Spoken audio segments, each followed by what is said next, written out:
Well, joining me for more on this is criminal defence lawyer and human rights campaigner Amr Anwar. Amr, so Theresa May has called for a full public inquiry into this, and as we've just heard, there are calls for the government itself to be held to account. So is it fair that the government should be scrutinised as well in that public inquiry? Absolutely. I think the whitewash has actually already begun. The very fact that Theresa May is talking about a public inquiry in any other country, we would be talking about a criminal investigation. Criminal charges being brought for corporate manslaughter. The fact that the Tory government sat for 4 years, 4 of her ministers knew that these buildings were vulnerable to fire. The fact that millionaires had this building clad in plastic in order that they didn't have to look at that building and they could sell luxury flats is unacceptable. People in that building had been saying for years that it would take a catastrophe for people to die. And let's be blunt here. People died in Grenfell Tower because they're poor.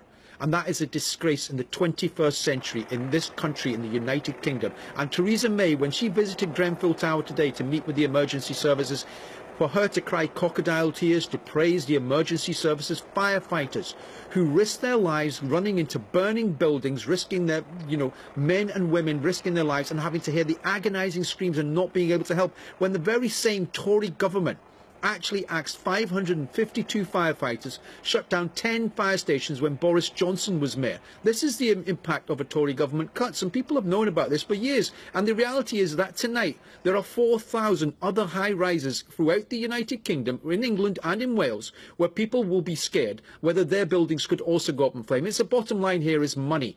There was 18 MPs who are in the present Conservative administration who are out of 72 MPs who voted down amendments from Jeremy Corbyn last year that would have made buildings fit for habitation.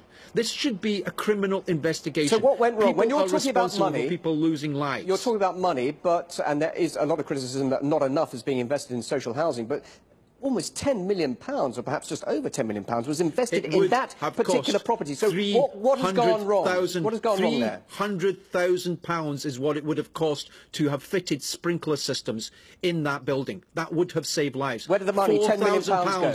Well, that's where the criminal investigation should go, because I suspect very much that it didn't go to actually protecting the lives of these people. It didn't meet the health and safety standards and regulations required. £300,000, £3 million on cladding on the outside of the building that helps it to go up in flames. Listen to every single firefighter in this country that has spoken about what happens as a result of that cladding. It would have cost £4,000 to have a fire extinguisher on every single floor. Fire alarms were not working. People were talking in that building of the fact that they couldn't hear the fire alarms. People died because these people were unwilling to spend money on that building to save lives. And the reality is the gentrification of these areas, where luxury developers want to come in and want to see people's standards driven down. They want to not actually implement things that will save their lives. And then we have a government that actually sees it as over-regulation. Last year they voted down an amendment to a law that would have made buildings fit for habitation, i.e. fit and safe to live in, but they voted it down because the Tories said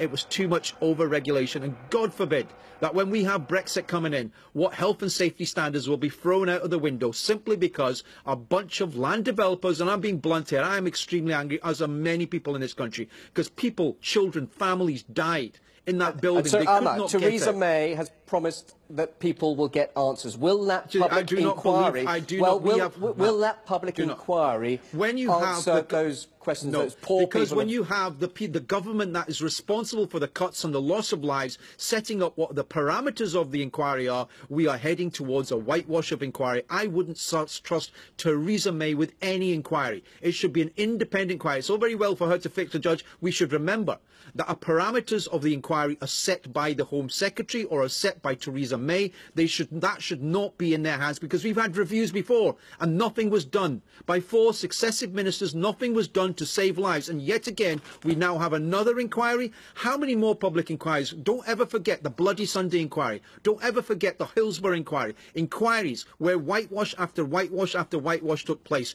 What we want to see, and what families want to see, and those who are grieving want to see, is criminal investigations that get to the root of the problem and finds out who's responsible, who profited profiteered from the loss of life? Who profiteered and wasn't willing to spend money on saving people's lives? It's unacceptable. It's barbaric that people tonight are sleeping in halls, that the local community has had to collect money, and, you know, people who have absolutely nothing are digging deep into their pockets to provide for these families, Muslims, non-Muslims, people who saved lives that night, and firefighters who regularly are attacked by this Tory administration, and they run into these burning buildings, and yet we know that across this country the Conservative government is still preparing to shut down fire stations, still attack the firefighters. If they want to have a rethink, I want a parameters of an inquiry that addresses the criminal actions of the luxury developers, the criminal actions of the council, the failures to actually listen to what the residents themselves had spoken out about for years, and why it is those individual MPs failed to implement the reviews that demanded and said that buildings like Grenfell Tower were vulnerable to fire. The fact that they chose not to do so